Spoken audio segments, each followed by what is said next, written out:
Сәлеметсіздер ме балалар? Қалдарың қалай? Бүгінгі көңіл-күйің жақсы ма? Денсаулықтарың жақсы ма? Жақсы. Олай болса, отырайық бәріміз. Жақсы көңіл-күймен бүгінгі сабағымызды бастайық. Ең алдымен біз сабағымызды бастамас бұрын топқа бөлініп алайық. Ол үшін келіп, мына жақтан монеталар алайық. Келдір балалар. Жылдам.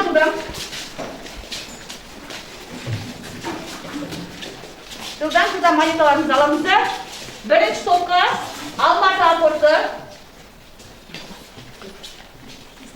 екінші топқа еңлік күлдің монетасын алған оқушылар, үшінші топқа реңгет қызғалдағының монетасын алған оқушылар. Отырайық.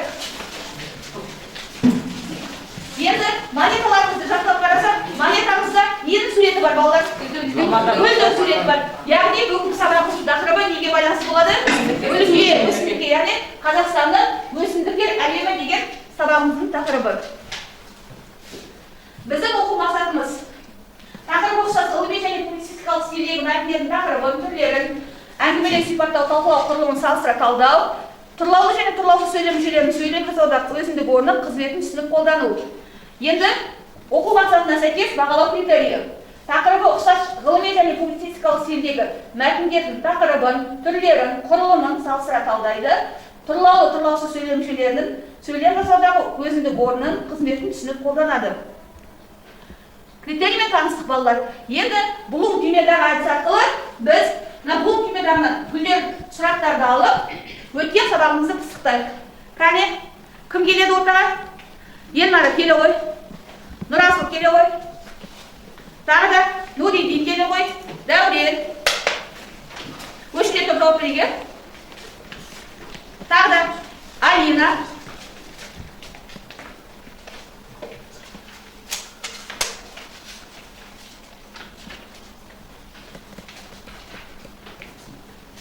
Тағы бір сұрақ қалды, Айғаным. Ал енді сұрақтарымызға дайын болсақ, балалар жауап берудеміз. Кімге қандай сұрақ? Бірінші жай сұрақтан бастайық. Дәурен. Баяндауыш деген бастауыштың іс-қимылын кім не екенін білдіретін, білдіріп тұратын сөз табы. Сөз табы ма? Сөйлем мүшесі. Екінші нақтылайтын сұрақ. Нұрасыл? Маған баяндауыштық тәмелі қайсы деген сұрақ берілді ме? Баяндауыштық тәмелі олар құрылымы жағынан сын-есім, зат есім, етістік тағы басқа сөз таптарынан келіп баяндауыш болады, иә? Сосын ол бастауышқа бағынышты болады. Бастауышқа бағынышты болады, иә? Үшінші сұрақ бізде бағалайтын сұрақтарды айта берейік. Бастауыш пен баяндауыштың айырмашылығы неде? Бастауыш екі негізді сөйлемнің бас мүшесінің бірі, ал баяндауыш дегеніміз бастауыштың ісін, қимылын білдіріп, сөйлемдегі ойды тиянақтайтын мүше. Ал келесі кім жауап береді? Дайынбыз Айғаным? Егер де есімдік баяндауыш қызметінде жұмсалса не болар еді? Есімдік баяндауыш қызметінде жұмсала береді. Баяндауыш қызметінде барлық сөз таптары қолданыла береді, оның ішінде есімдікке бар. Ал Елнара? Қорытынды сұрақтар. Неліктен сан есімдер мен сын есімдер баяндауыш қызметіне жұмсалады? Мысал келтірейік. Баяндауыш қызметінде барлық сөз табы қолданыла береді. Соның бірі сан есім мен сын есім. Оған мысал келтірер болсақ, 5 жердегі бесім 25, 5 жердегі бес ояды бастауыш рөлін атқарып тұрса, 25 дегеніміз баяндауыш қызмет атқарып тұр. Дұрыс айтасың Елнара. Практикалық сұрақтар. Ерекше сөздер баяндауыш қызметінде жұмсай аласың ба? Мысал келтір. Мысалы, найзағай жарқ-жарқ етеді. Жаңбыр тарс-тарс жауады. Тырс-тырс жауады, жаңбыр. Ал баяндауышың қайсысына келген? Баяндауыш найзағай. Баяндауыш. Қайтеді? Тырс-тырс етеді. Сосын жарқ-жарқ етеді. Отыра ғой, дұрыс. Ал өз орындарына отыра қойыңдар балалар. Бүгін түймедағы әдіс арқылы біз өткен сабақты пысықтадық. Енді бүгін біздің сабағымыздың әдіен, яғни әдеби тіл нормасындағы тақырыбымыз анықтауыш. Анықтауыш бізде сөйлемде зат есіне немесе зат есі орнына жұмсалған басқа сөз таптарынан болған мүшелерді түрлі қырынан сипаттап тұратын сөйлем мүшесін анықтауыш дейміз. Енді анықтауышқа тән белгілер қайсы? Сөйлем негізін құрамайды, сын есіне және элестетік тұлғасындағы зат есіне жасалады. Анықтайтын сөзі, анықталатын сөз зат есі немесе заттанған сөз болады. Анықтайтын сөзмен қабысады, матасада байланысады. Мысалға, Диастың көйлегі десек. Ілік септігінде сөз қайсы? Диастың көйлегі қандай сөз? Тәуелді қалғауында тұрған сөз, иә? Сонда екі сөз тіркесі қалай байланыстыр? Матаса байланыстыр. Енді анықтайтын сөздің алдында тұрады, заттық белгілерін нақтылайды. Мысалы, қандай, қай деген сұрақтарға жауап беріп, оны заттық белгілерін анықтап тұрады екен. Енді анықтауыштың жасалу жолдары қандай? Қандай сөз таптары бізде анықтауыш бола алады? Бері қараңдар балалар. Сын есім ең алдымен. Боз биенің сүтіне шомылдырып, алдымызға астау-астау жал жая қояр еді. Қандай биенің сүтіне шомылдырып? Боз. Боз деген сөздің сын есім, яғни анықтауыш қызметінде жұмсалады. Екінші мысал, зат есім. Тас ошақтағы оттың сәулесі тас қабырғаларға түсіп, қоңырқай тартады. Бұл жерге неге түсіп? Тас қабырғаларға ненің сәулесі түсті? Оттың сәулесі. Оттың деген қай сөзден тұр? Зат есім. Тың деген ілістеткен жалғауы. Анықтауыш бізде кімнің ненің деген сұраққа жауап береді? Яғни зат есімнің анықтауыш қызметінде жұмсалады екен. Үшінші сын есім. Сан есім. Екі қап шөп келгелі ешкілер бақырып жылаған қойды. Қанша қап? Екі қап. Сан есім, қандай сан есімізде? Екі дегеніміз есептік сан есім. Есептік сан есім, яғни бізде анықтауыш болып тұр. Төртінші есімдік. Өмірде осы тәрізді әділетсіздіктер толып жатыр. Осы. Қандай сұрақ қоямыз? Дұрыс айтады. Қандай? Немесе қай? Яғни өмірде қандай әділетсіздіктер? Осы тәрізді. Яғни бұл жерде осы деген есімдік анықтауыш болып тұр. Есімше. Бақан, есімше болғанда есімдіктің бір түрі ғой есімше дегеніміз, Бақан сөйлеткен бала бізге назарын енді аударды. Қандай бала? Бақан сөйлеткен. Сөйле, етістік, түбіл, өзгерген жұрнағы, кел, есімшенің жұрнағы. Сондай есімшенің жұрнағы арқылы не жасалып тұр бізде? Анықтауыш жасалып тұр. Алтыншы еліктеуші сөз. Жаңбыр толасар емес, құлаққа тасқа биік тайғандар жатқан сыбдыр үн естіледі. Сыбдыр. Қандайын? Сыбдыр. Еліктеуші сөз, бірақ бізде сөйлемде анықтауыш қызметі шақырып. Анықтауыш қызметі атқарылған сөздерді біз асын қалай сызамыз балалар? Бейнелеп суретпен сызамыз, дұрыс айтасыңдар. Енді бүгінгі тақырып түсінікті ма балалар? Яғни сонда анықтауыш қызметі, анықтауыш дегеніміз не? Анықтауыш қалай жасалады? Қандай сөз табылып жасалады екен анықтауыш бізде? 6. Сын есім, зат есім, сан есім, есімдік, есімше, еліктеуші сөз арқылы. Енді балалар бірінші тапсырмаға назар аударамыз. Бірінші тапсырманы қараңдар барлығын, оқулықтар. Бірінші топ естиді. Мекеме бүгінгі сабақтардың мәтіндерін, тақырыбын, түрлерін, әңгімелесу сипаттау, талқылау құрылымын салыстыра талдайды. Екінші сұраққа жауап бересіздер. Екінші топ, ең үлкен тобы кескен толқындар, бұл тапсырмасы, сосын үшінші, төртінші сұраққа жауап бересіңдер. Үшінші топ, рейтинг қызғалдағы тобы, Г тапсырмасына қараңдар кітапты. Сосын бесінші сұраққа жауап бересіңдер.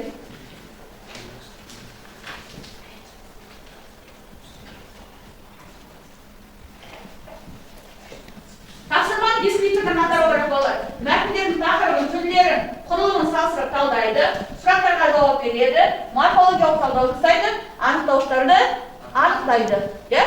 Ал енді тапсырманы орындаймыз. Ең алдымен дәптерімізді ашып, бүгінгі күнімізді жазып, сабақтың жақын жазып қойып, балалар, дәптерімізге.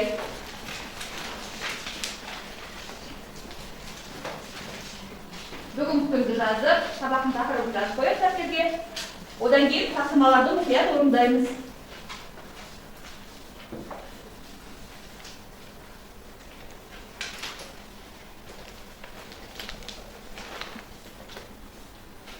Қазақстанның өсімдіктер әлемі.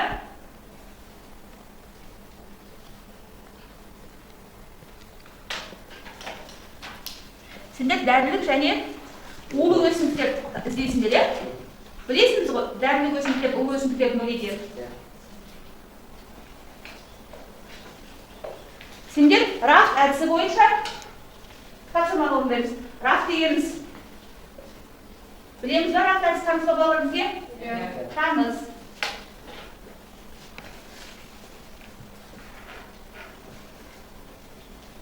Ал тапсырманы орындай береміз. Сұрақ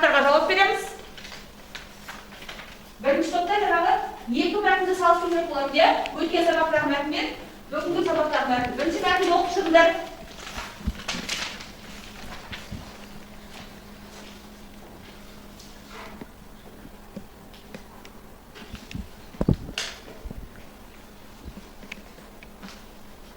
Қазіргі Қазақстанның өсімдік дамуысына өсімдіктердің неше түрі бар дейді. Өткен сабақтағы мәтін мен қазіргі мәтінді салыстырып көрейікші қыздар. Құрылымын, түрін, құрылымы дегенде біз қаншасы тұр, иә? Соны қараймыз. Стилін,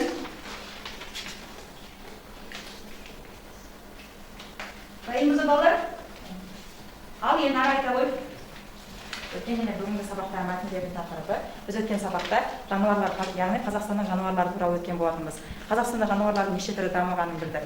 Ал бүгінгі сабақтың тақырыбы бойынша біздер Қазақстанның өсімдіктер әлемі, яғни Қазақстанда өсімдіктердің қанша түрі бар екенін білдік. Ал енді өткен тақырып және бүгінгі мәтіндердің тақырып түрлері, яғни өткен және бүгінгі түрлері, олар сипаттау мәтіні болып табылады.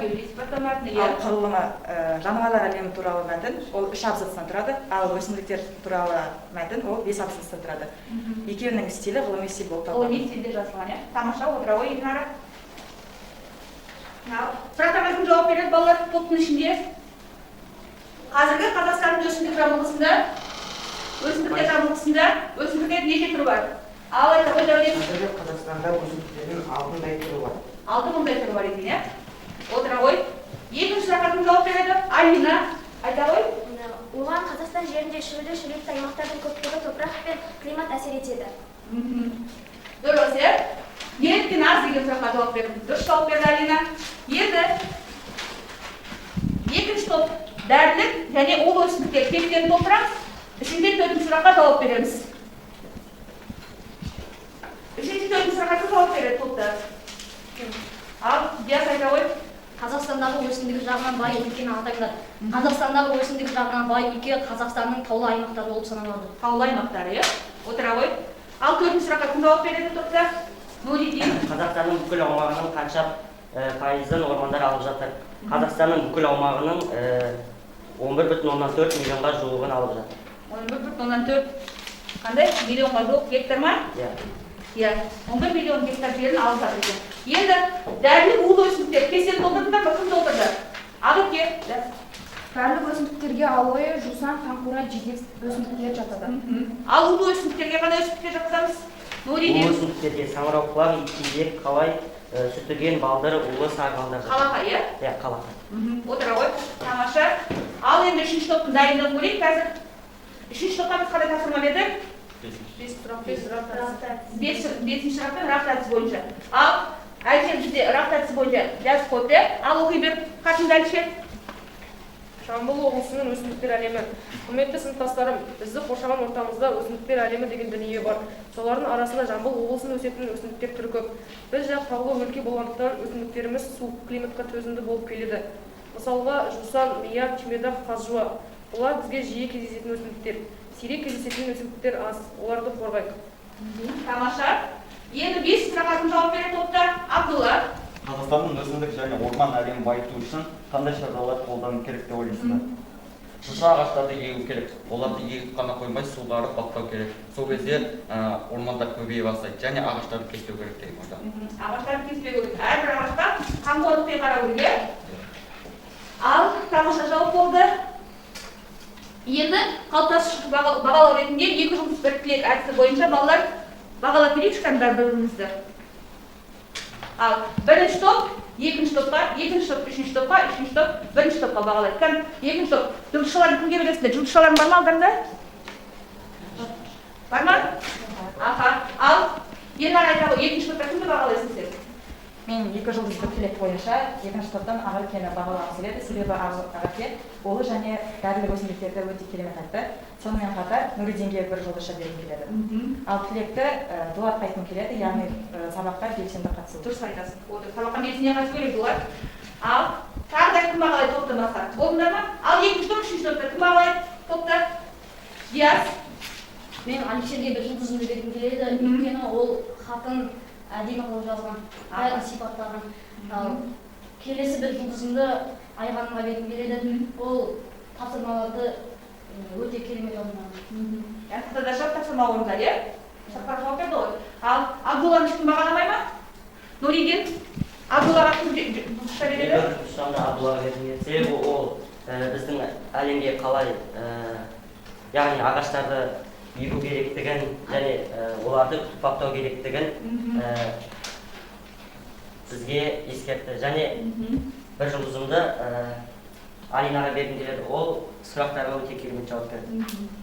Ал тілегімді Анеліге сабаққа белсене қатысу. Сабаққа белсене қатыс деп айтасың, иә? Рахмет балалар. Енді екінші тапсырманы назар аударыңдаршы. Не деп тұр бізге?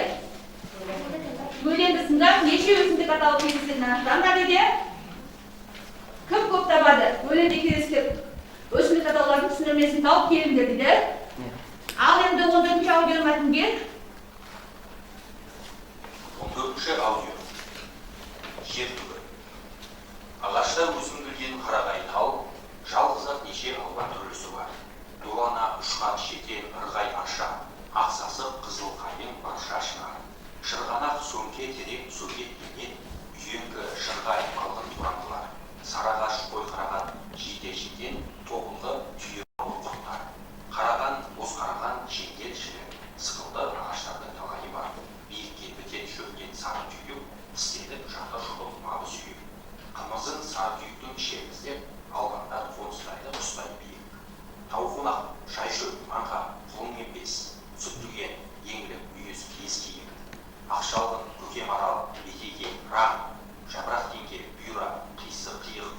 Балдырған, уқорғасын ат құлақты, елік жүр, соңысында соны қиып.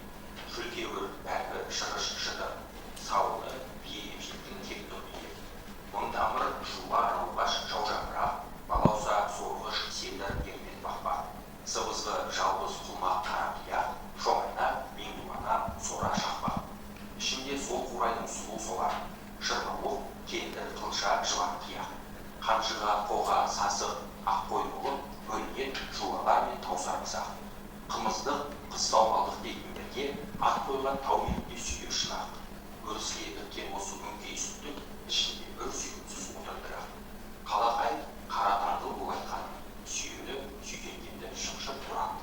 Өзге жан өмірі болған жоламайды, төңбекші түйе жесе қалар құлап. Шалқиды шалғын көлін қамысындай, ат құлақ тасарлықтың тарысындай. Үш құрлы сұлу сырлы айыл қияқ, кеңдігі қырғыз түрме қамшысындай. Сергенген серсер ұрай сырға қадап, саржанал сәлемдесе танысындай. Жуалар шайқандаған ол бір кербес, шалға ұрап мұсылманның намысындай. Тұстандай самал соқса сыбырласа, әзілді әйел аршын абысындай.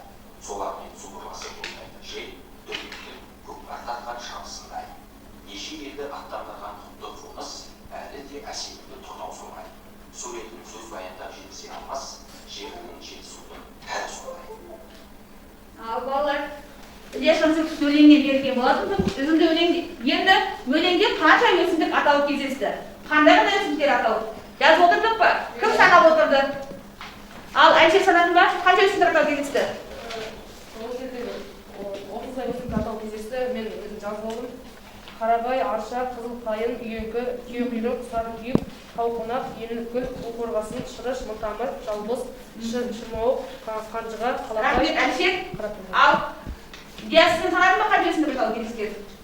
Мен санадым, бірақ аттарын жазған жоқпын. Ал сен қанша сан болып шықты?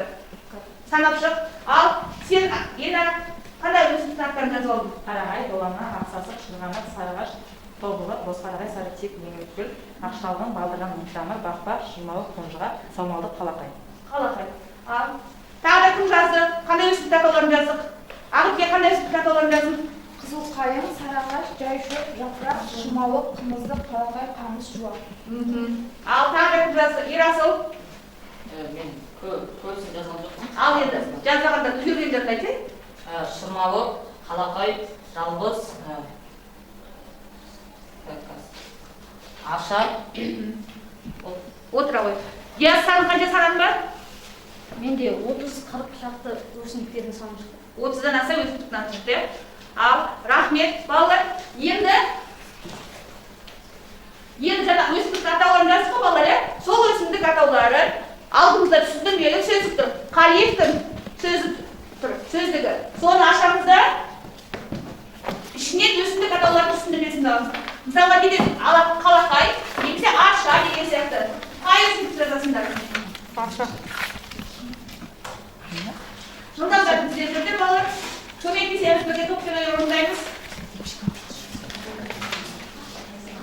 Қандай өсімдік істеп отырмыз дейсіз? Арша. Ал, қай айтыр оқы ғой? Арша. Аршадан істелген, аршаның сүрейіне жасалған шәрбат ішуге қойылған қашқа кеселерді имек мойын күрес құмыраларды көрінбейді. Ал дұрыс. Әлшен журналды танытып бірінші тапты. Реген Қызғалдақ тобы. Ал сендер қалақай істеп отырсыңдар ма? Сендер аттыңдар ма бірінші топ?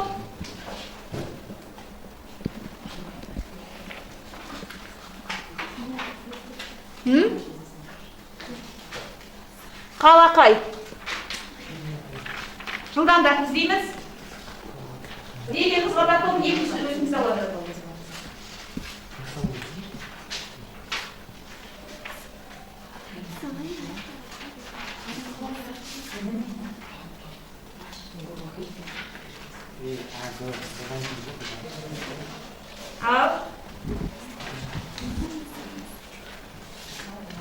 Ал, пияз оқи ғой. Қалақай тиген жерін дуылдатып, аршытып көп жылдық өсімдік. Иә, тиген жерін дуылдатып ашытатын көп жылдық өсімдік екен, иә? Бірінші топ таптыңдар ма? Үшінші топ таптыңдар ма?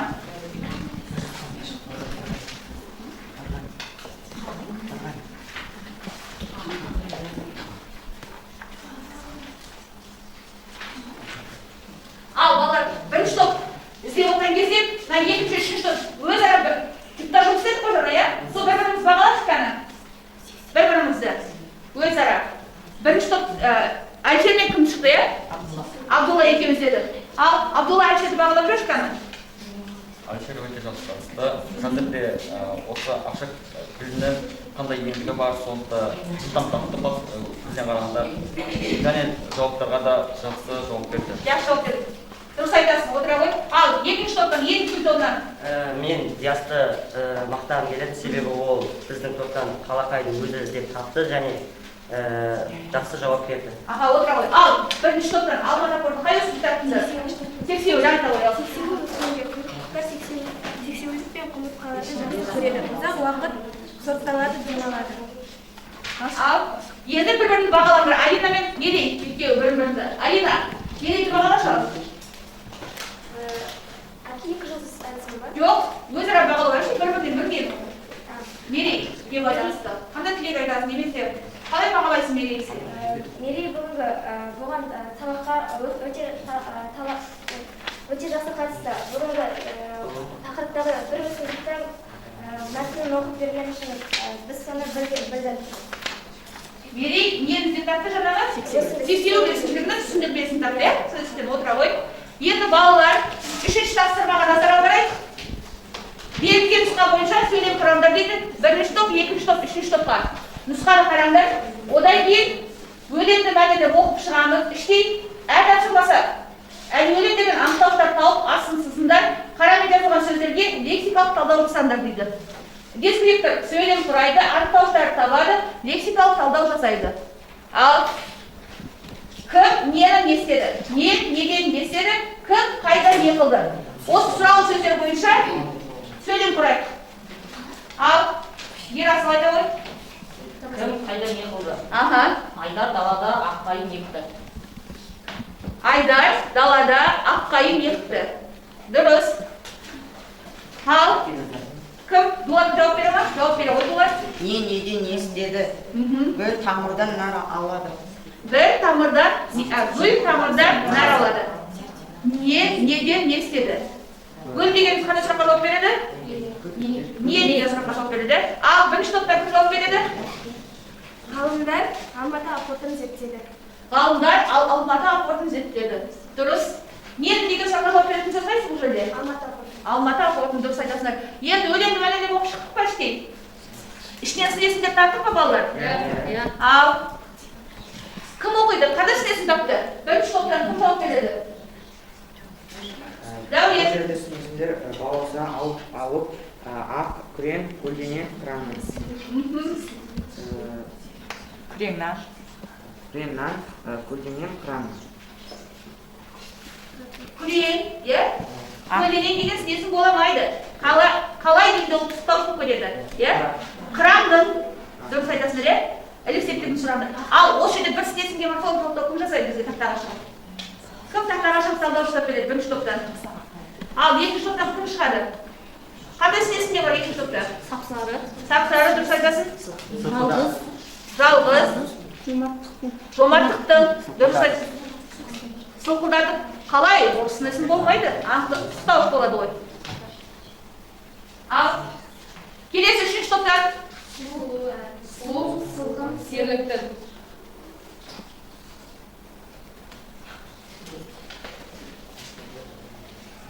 Ал қандай снесінде болар? Сұлу, сылғын, серліктің. Ал дұрыс айтасың. Тақтаға кім шығар талдауға? Бір оқушы. Әлішер шыға ғой.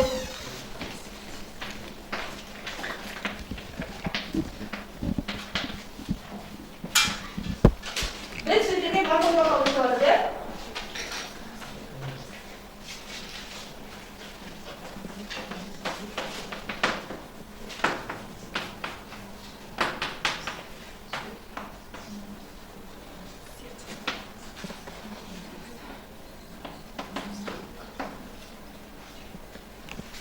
Түбір, дара, негізгі снесім. Қандай снесім? Расыл? Сапалы снесім. Дұрыс айтасың? Дұрыс отыра ғой. Ал лексикалық талдауды кім жасайды бірінші топтан? Ара. Біз бірінші балауса снесімдер жасайтын боламыз. Яғни лексикалық талдау. Балауса оған синонимсіз балдырған. Ал антоним жоқ. Антоним жоқ. Амоним бар ма? Амонимі жоқ. Жоқ. Отыра ғой. Ал сері, түбір, дара, негізгі зат есім.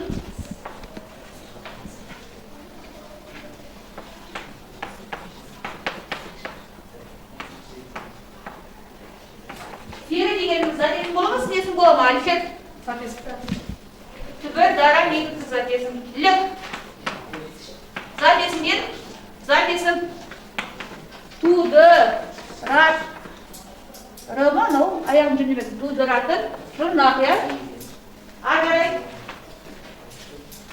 Яз шауы, өзің домында бір сөзге. Сапсары. Жаза ғой. Бәрімізде дәтелген жоқ, сол снесінде қалмады.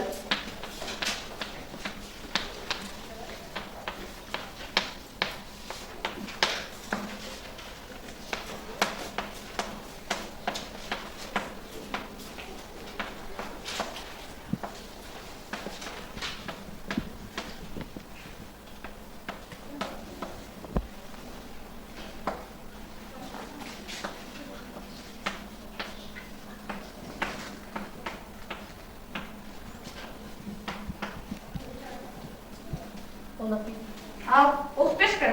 Сапсары, түбір, күрделі, туынды снесім. Қандай снесім? Сапалық па, қатыстық па мағынасына қарай? Сапалық. Сапалық снесім.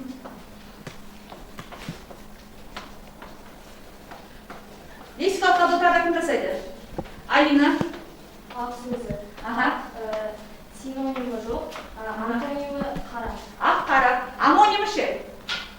Ақ деген сөздің амоним бар ма? Бар. Мысалға біз айтамыз, ақ ішті дейміз. Ағарған ішті дейміз. Мысалы қазақ халқында айтады ғой, айран сүтті біз ақ деп қояды. Сонда ол ақ деген түстің несі болады? Синонимі, амонимі бола алады екен, Отыра ғой. Бәрін жазып ба? Анықтаушылар таптық, морфологиялық талдау жасадық. Енді балалар үш топтан үш оқушы келіп, бір сурет 5 сұрақ әдісі бойынша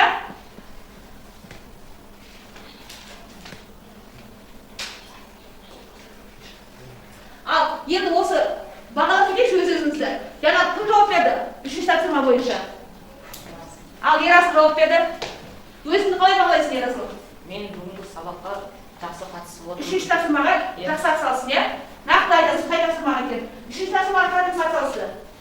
Біраз айда өзіңіздің бағалар. Үшінші тапсырмаға жақсы қатыстым деп ойлаймын. Аха. Талдауды? Алып жақсымыз. Дұрыс жасадың, иә? Ал екінші топтар.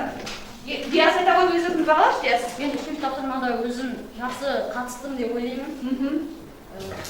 Өзім жақсы талдадым деп ойлаймын. Дұрыс талдадым деп ойлайсың, иә? Әлішен, қалып кеттің ғой сен жаңа. Мен лексикалық талдау жасағанда жақсы морфологиялық талдау жасадың ғой сен? жасалды.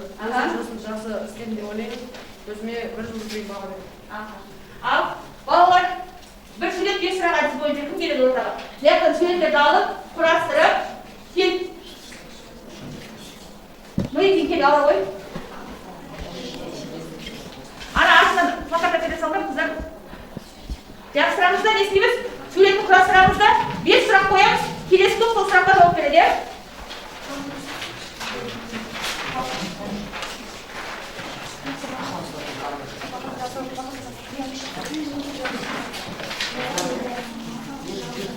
Бүгінгі сабаққа атсалысып оқыған оқушыларға мен саралау тапсырмасын айтып кетейін.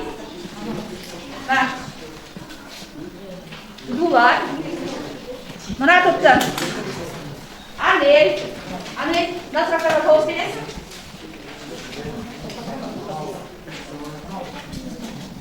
Мына топтан Алина. Жылдам 5 сұрақ жазамыз. Сұрақтар.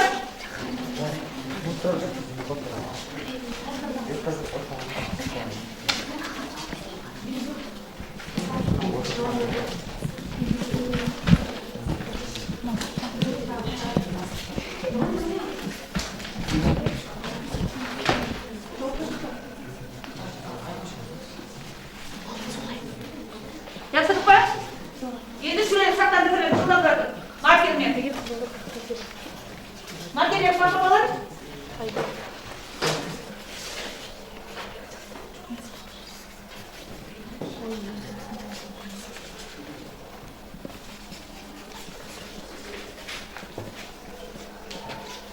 Шөлekті жақсылық па?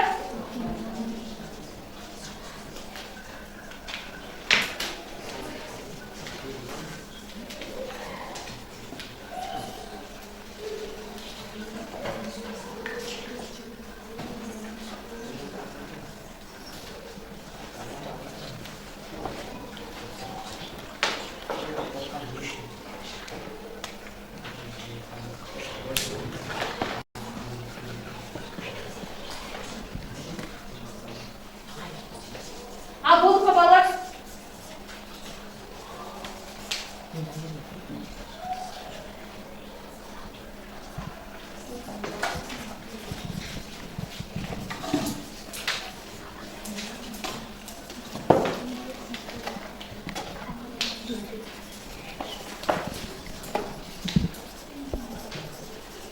Болдық па? Сұрақтарымыз қойдық па?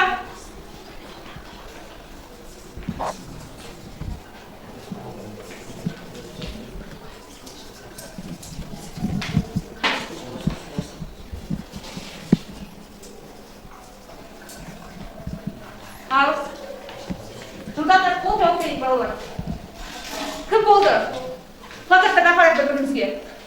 Бірінші топ, екінші топқа береді, екінші топ, үшінші топқа, үшінші топ, бірінші топқа беріңдер.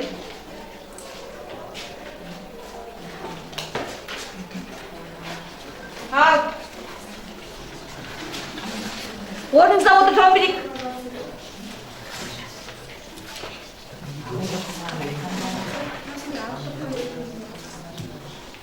Ең топқа ғой, Регеге береді. Үшінші топқа. Ал жылдамдап жауап берейік. Ауызша жауап берейік, жазбай қойып балалар. Дайынсыздар ма?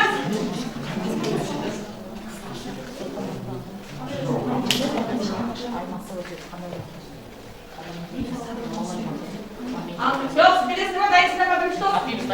Ал, үшінші топ дайын, қайда беріңдер ал? Кім дайын? Ал, айта бер. Кім жауап береді? қай аймақта өседі? Таулы аймақтарда өседі. Сосын еңлік қай мезгілде өседі? Ерте көктем. Ерте көктемде өседі. Сосын еңлік гүл қандай жерде өседі? Таулы жерде. Таулы жерде өседі. Аха, болды. Бірінші топ. Таулы аймақтарда, яғни су аймақтарда. Екінші.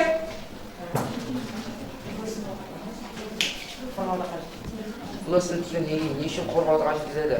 Себебі бұл өсімдік Қазақстанда азық кездеседі. Болып отыра ғой. Үшінші топ. Енді күн тобы. Айта беріңіз жауаптарыңды. Мына сабақты кері байланысқа. Жазыңыздар ойларыңызды. Бұл аға кім айтады? Алматының символы не? Алматының символы Алматы апорты. Алматы апорты білесіз. Сосын Алматы апортының ішінде қандай ойын-сауық орталықтары бар? Балалар ойнайтын бақшалар бар. Иә. Ал бір сөйлет бес сұрақ әдісіне барлықтарын жақсы атсалысыңдар балалар. Енді сабаққа кері байланыс. Кері байланыс дейікші кәдім бәріміз. Кім дайын? Жазбай ауызша кәдесінде де болады. Ал. Елнара баса қой. Бірінші сіздер қандай пікірдесіздер? Менің пікірім, бүгін барлық сабаққа барлығын жақсы қатысты деп ойлаймын. Екінші, мені біле алдыңыздар. Бүгін біз анықтауышты біле алдық, яғни анықтауышқа пән белгілерді. Үшінші, мені қызықтырды. Мені бір сурет және бес сұрақ әдісі бойынша қызықтырды. Төртінші, сізге пайдасы бар ма? Иә, мен үшін бір сурет, бес сұрақтың пайдасы бар, себебі мен ол арқылы бейгер қызғалдағы туралы біле алдым. Не жаман, не жақсы болды. Менің ойымша жаман ешнәрсе болған жоқ, тек жақсы болды. Ал екінші топтан кім айтады? Нұриден айтасың ба? Сіздер қандай пікірдесіздер? Менің ойымша үш топта жақсы атсалысты деп ойлаймын. Не біле алдыңыздар? Мен бұл сабақта Қазақстан өсімдіктерінің әлемін біле алдым. Не қызықтырды? Мені бес сурет әдісі қызықтырды. Бір сурет, бес сұрақ әдісі.